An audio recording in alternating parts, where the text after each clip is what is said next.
Videos like this are made possible by viewers like you. You know what's probably healthy? Fixating on the idea of meeting someone who will, through a short and intense relationship, turn your life upside down and force you through a spiritual awakening for which you're both better off for. That seems like something you could actively seek out, right? That sounds like something you can predict, give advice on, and build a whole coaching business out of, right? So yeah, this whole twin flames thing is a mess. Let's talk about this.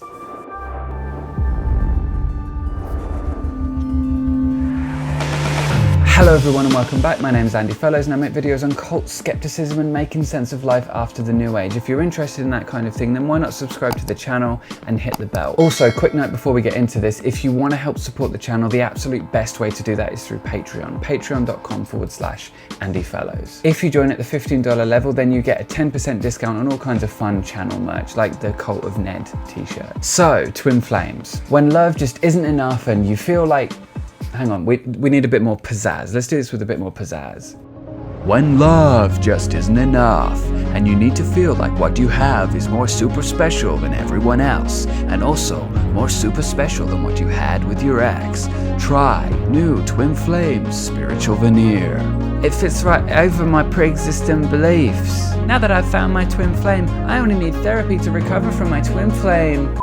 Twin flames, simply put, are apparently two people who have two halves of the same soul. Now, your first question might be, why are New Agers like this? And that I unfortunately can't answer for you. But what I can tell you is apparently this twin flames idea is often misunderstood by a lot of people as some kind of extra magic soulmates thing. But actually, it's apparently supposed to be some kind of personal growth experience, which makes less sense to me than it being some kind of extra magic soulmates thing. Do you know what I mean? Like, if I said to you that believers in twin flames are looking to be reunited with the other half of their souls, you'd probably still be like, hang on, what? And it's still wow levels of nonsense, but it sort of tracks internally. Like, if you believe that you're one half of a soul and someone else is the other half of your soul, there's something romantic about that, right? And you're reunited so you can have special love. That makes some kind of sense. I don't know where we're getting this personal growth thing from. I mean, I guess we're getting it from the self-help underpinnings of the majority of New Age ideas, but I digress. Now, it's possible that this idea has changed over time, as it does seem to be a little bit of an evolving field, but apparently twin flame relationships, which don't actually have to be romantic, apparently, which, although most people seem to be interested in it for romantic reasons, according to the people that believe it, twin flame relationships have some kind of spiritually ordained purpose. Two halves apparently come together so that they go through some kind of spiritual awakening, and like their personal wounds are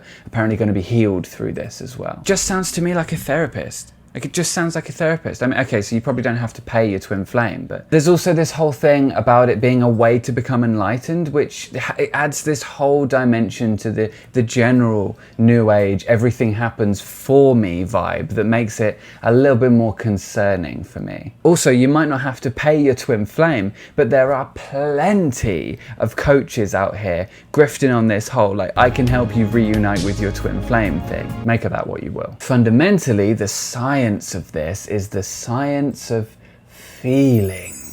Also, this 1111 thing, the 1111 thing that you see around the twin flames thing, is supposed to be angel numbers. So your angels apparently are trying to like communicate with you and send you a message and tell you your twin flame is on the way. So if you're seeing a lot of the number 1 in your life and you're seeing this number on clocks and shit like that, then that apparently means your twin flame's on the way. They don't say like how far away they are and like from what distance they're coming. They're just on their way, like science, right? So there's like two glaring ideas that I have with the twin flame idea that jump out to me upon initially revisiting the idea post the New Age in my life, right? And we've already seen as well that there's like a bunch of sort of lesser holes that this idea has too. We'll go through both of the main glaring problems I have with this, but first let's look at a little bit of history on twin flames and the origin of the idea. So the idea is a bit of a Frankenthought. Most things in the New Age are composite deep as a puddle effigies of things from legit spiritual traditions, stripped of their context and meaning and kind of repurposed into the New Age's brand of self-empowerment and pseudo-intellectual self-actualization. And it looks like this whole twin flame idea is no exception to that rule. While nobody really seems to know the origin of the idea, and anyone that does claim to know where the idea came from kind of just says that they channeled it somehow from an ascended master or something, which to me says I heard this somewhere and I don't remember where I heard it, so Saint Germain. It's a bit of a mishmash of Gerald Gardner's Wiccan masculine and feminine energies, which is popular throughout the New Age, and Plato's Symposium's Aristophanes, with a touch of modern day The Sorrows of Young Werther. Of course, in classic New Age style, this has all been garbled into baseless trash as far as I can tell. So with the history, if you can call it that, covered, let's look at the first of these main two glaring problems that I see with this idea. Detecting your twin flame doesn't seem to be an exact science by any stretch of the imagination, but there are those who grift hard on this.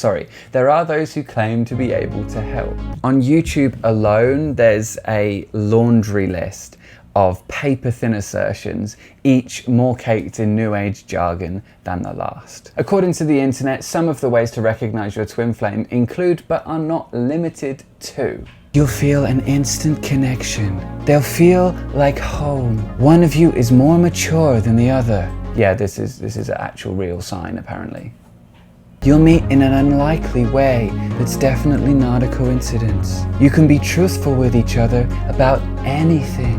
Your connection will be multifaceted. Like I said, feelings. These signs suffer from the same problem as the initial twin flames idea. Bold claims are being made, but nothing is being offered to back these assertions up. In fact, in the New Age in general, this is a real problem. People just say shit. They're just coming out with stuff, saying it's true, and people are just expected to believe that. Oh, wait, sorry, no, you're not expected to believe it. You're expected to have your own personal experience of it, which is really not that useful, I would say, in determining the truth of something. And since nothing is being offered to verify this idea, effectively it's just words. Even if all of the things on the list that I just mentioned actually happen, that's not really confirming that twin flames or even souls exist. At best, it's unrelated, and at worst, it's a distraction from the many holes in this initial idea. Typically, each sign is said and gish-galloped on from with little more than a paragraph to back up what's being said, all the while appealing to what seems like a common sense notion that's dependent on your emotional state. So, feelings. It relies heavily on some inclination to believe in something mystical while playing on the ineffability of feelings. And while they do their best to say like twin flames aren't always a romantic connection, it's not always about romance, that's basically what this is. Let's not lie to ourselves. And love has this tendency to transcend what we can put into words, right? It overwhelms us. It's why it feels so special to us. But this seems to take love and infuse it with some kind of soft magic system. And a soft magic system that is absolutely drenched in logical fallacies and cognitive distortions and biases. It makes my head hurt, honestly. Of course, the truth of the matter is that this is an idea that's offered by people just like 101 other New Age concepts, with nothing to back up what they're saying, absolutely nothing to verify the legitimacy of what they're saying. But the truth is, as far as I can tell, the people that believe in this don't really care about that. For the people that believe in this, it doesn't seem to matter that the idea has more holes in it than a net. It's not about whether it makes sense or whether it stands up to scrutiny, it's about feelings, right? If you felt it for yourself, if you had your own experience, you would know. Bitch, okay, your senses can be wrong and often are. Optical illusions, pareidolia, tripping up the stairs, thinking something is closer or further away and then like reaching for it, like 3D glasses, okay? Your senses can't always be trusted. Your emotional state is based on what's going on inside your head, inside your body. It's not always 100% accurate to what's happening outside of it. I mean, to some extent, to each their own, right? I'm not going to sit here and shit on people's personal experiences. If it's not harming them and they want to go for it, they want to go for it. But I feel like this shit is ripe for people just wasting years of their life on something that has no grounding in reality, as far as I'm concerned. Like wasting years chasing rainbows. That's why I'm talking about it on the channel. Speaking of, I do just want to make like a point here on the potential harm of twin flames before we move on to the final point in the video. What if your supposed twin flame doesn't respect your boundaries or is just like an all-round toxic person, but you've become convinced that they are your twin flame because all the signs are apparently there?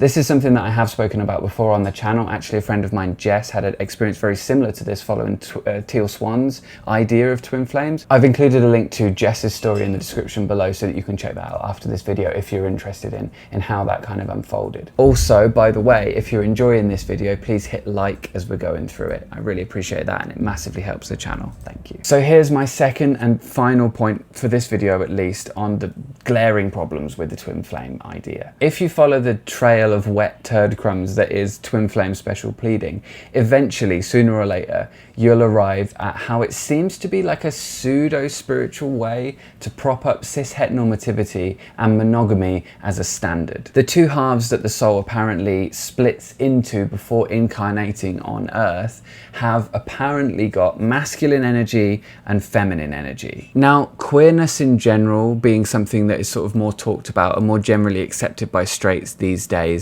is something that the New Age is having to process just as much as paganism and Christianity and other kinds of traditions. And it has to be said, some circles are dealing with it better than others. When the issue of same-gender attraction comes up, proponents of the twin flame idea will say something along the lines of, well, one of you is going to have the masculine energy and one of you is going to have the feminine energy, which kind of, to me, sounds like a caught on the back foot way of saying, like, well, one of you is going to be the man and one of you is going to be the woman, even if both of you are the man or both of you are the woman, you know. Which honestly isn't far away from asking a gay couple, which one of you is the man and which one of you is the woman? It's just banal idiocy, right? Some couples are femme-femme, some couples are masc-masc, and of course, what happens when it comes to non-binary people, gender non-conforming people in general? My question here, my central and nagging question here, is what is the mechanism by which we're determining the gender of a soul?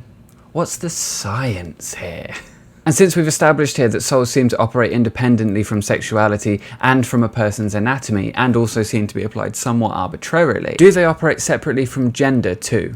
Presumably when challenged, this position will be softened into nothing in service of keeping the twin flame idea alive, relatively intact and semi-usable. So here's a follow-up question as well. If we're to assume that the cis-het twin flame advocates are able to grasp the nuances of queerness, and we've also established that the gender of the soul doesn't affect a person's sexuality or gender in their human life, what, pray tell, is the jurisdiction of the soul in these matters? And if it doesn't apply to the gender of the human individual, what is the point in gendering the soul at all? Like, why add masculine and feminine energy to this? Why add that? What qualities does the soul have that pertain to gender at all? This is something I feel like someone's going to have to channel Saint Germain on. By which I mean, this is probably where people are just going to come up with some fresh new bullshit to plug the holes. Also, what about how this is propping up monogamy as a standard here? One look at the history of monogamy will show you the various factors at play in the cementing of monogamy as a norm. But just because it's a norm doesn't mean it's for everyone, doesn't even mean it's a good idea.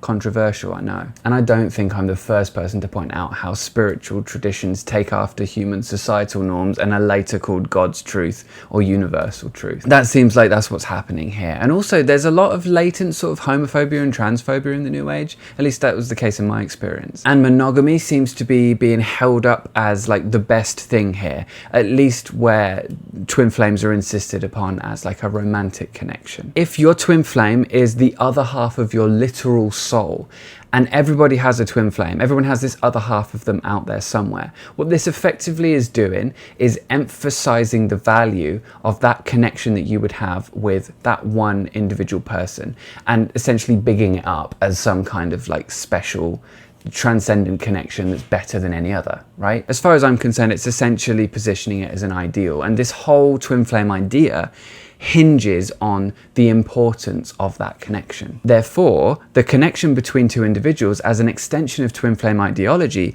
is superior to that of any other connection two people might have with any other partners in their relationship, or at least more meaningful or intense. It's entirely possible to have an equally powerful or intense connection with more than one person. I think anybody in a healthy poly relationship can attest to this. While there will be those instances where individuals do connect more with one partner over another in poly relationships, the twin flame belief, where relationships are concerned, is predicated upon unverifiable assertions that the ideal relationship consists of two people and no more. On this basis, I declare it norm-enforcing hogwash and a bad idea. The twin flame idea at face value is an inspiring romantic notion with big promises to fulfill. But does it fulfill those promises? There are plenty of people who believe it all, but when you start to pick back the layers, tragically, this idea kinda doesn't stand up to much scrutiny and sort of fails at every single hurdle. Its underlying principles, its core elements, are kind of old hat now that society's moving forward and embracing more than two genders and larger relationships. And it's honestly pretty flimsy from the get-go with all of these nebulous signs and, you know, the cognitive distortions and biases and fallacies and everything that they really don't help its integrity very much. All of this without any real way to show that twin flames or souls exist at all. Now, as I said before, personal belief is one thing, but there are literal coaches out here grifting on how to help you reunite with your twin flame. There are literally whole YouTube channels on it. This is thin as fuck charlatanry at its most glaringly obvious as far as I'm concerned, but what do you think? Let me know. I'd like to do another video on twin flames, as there's like a lot of stuff I actually cut out of this video to do with like where this idea can go wrong and the kinds of people that might be interested in twin flames as an idea. So if you want to see a part 2, let me know in the comments. And also, if you made it this far in the video, then drop like 2 fire emojis in the comments so that I know that you got here. And if you can't find the emojis or whatever, just I don't know, say fire with like loads of eyes and maybe a load of E's or something. I'm Andy Fellows and I'm here pretty much every Thursday. Please don't forget to subscribe to the channel and please be kind and ask good questions, and I'll see you in the next one.